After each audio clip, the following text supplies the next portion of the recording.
What's up, what it do, cyber world? It is your girl, the one, the only Ash Said It. ashsaidit.com, ashsaidit.com, baby babies. Okay, so I've got a question from Shannon. Shannon asked Ash Said It off of Twitter, which you guys can. You can at me, at OneLoveAsh. And she asked me how to get over a heartbreak. Wow. Well, Shannon, thank you so much for sending in your question, your topic, darling. I thank you. How to get over heartbreak. How to get over heartbreak. I'm probably not an expert in this field. I've had my heart broken more times than I really care to share. More times than I care to remember. But unfortunately, those memories do exist. It's difficult. Especially if it comes from a situation of you didn't realize that this person felt this way, that way, or the next. It's a difficult situation to be in. What I can tell you is that you will be all right. Don't give that person power over your life and what you're going to do and what you want to do. The last guy that I dated was several years ago, and honestly, with everything that I was dealing with, I should not have entertained such a situation of dating. And he put on a really good facade. He acted as if he was someone that really cared about me and wanted to build something, quote unquote, with me, and he played the part. I mean, honestly, it probably is written in a script somewhere. He played the part exceptionally. And my mother had just passed. So I think that I wanted to feel purposeful, maybe. I didn't want to necessarily be like the center of someone's universe, but I wanted to feel as though I was adding to someone's life. And so we dated, and he just turned out to not be the person I thought that he was.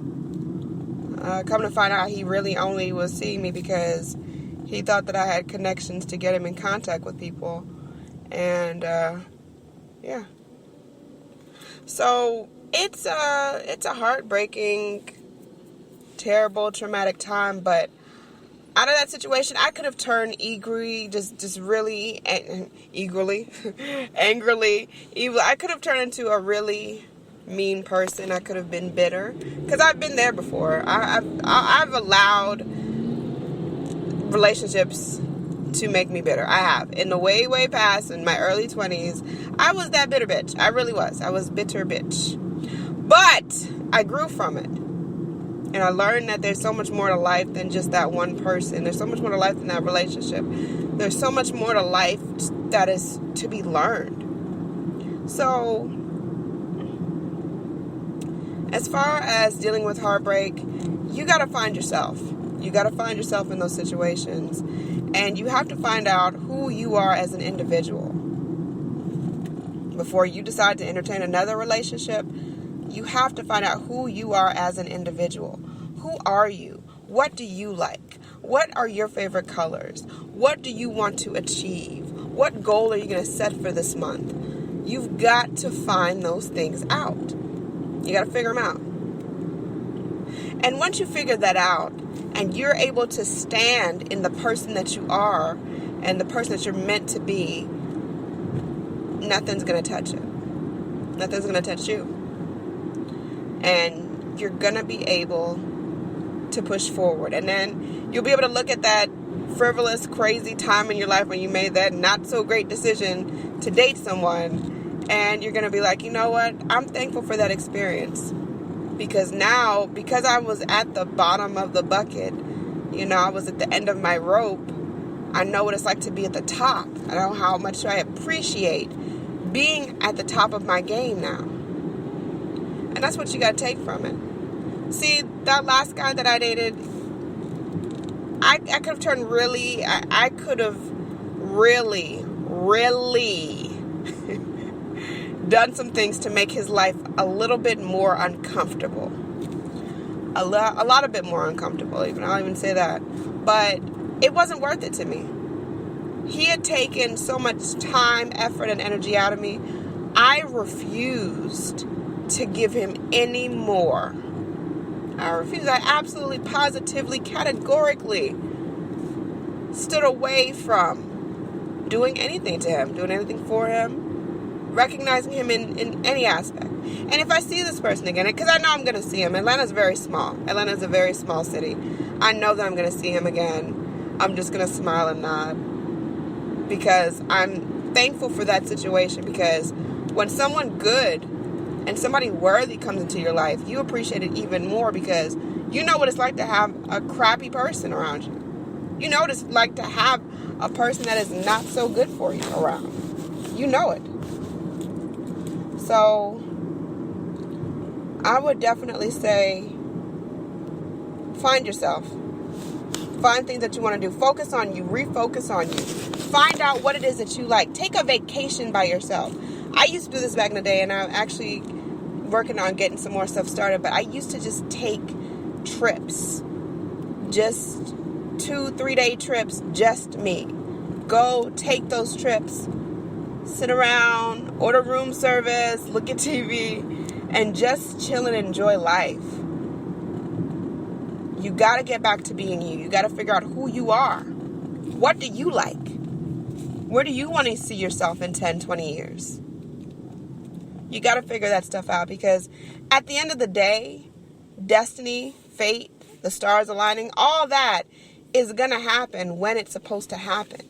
In the meanwhile, you got to work on yourself. You have to. You got to step out of your comfort zone. Do some stuff that you've never done before. Step out of your comfort zone. Do something brand new that maybe you said 5 years ago you wasn't never going to do. Why don't you do that thing and see how fulfilling it is? Or see how much you were right and why you shouldn't have done it. Either way, you'll have an honest opinion about it. You'll have an honest opinion about it. So that is my advice to you, Miss Shannon. Wherever you are in the world and whatever you're going through, just know it does pain, it does hurt. We're human. We're not robots. We are human. Whatever that thing is, keep pushing forward. Keep pushing forward. Don't let anyone talk you out of what you're going to do. And no matter anything, yeah, you're going to cry. You're going to shed some tears. You're going to be sad. You're going to be sorrowful. Just don't stay there. Get those emotions out. It's healthy to cry. And so my counselor would tell me, it is healthy to cry. Get it out so that it doesn't come out in an inappropriate place or time. So that's my story. That's all I got to say today. I have a pretty awesome interview lined up for 4 p.m. today. EST, you guys stay tuned to ashsaidit.com. And of course, you can check me out across social media at One Love Ash. The number One Love Ash. Yes, One Love Ash. Check me out there. Let me know what's goody, what's good. And yeah. Oh, apologies. I'm so sorry. I'm just now leaving Stone Mountain Park. Headed home. I got to finish up this vlog feature for Chateau Alon, so I can tell you guys how much fun we had at the vineyard this weekend. It was awesome. Awesome sauce. All right. I love y'all. Mwah, mwah, mwah. ashsaidit.com. ashsaidit.com.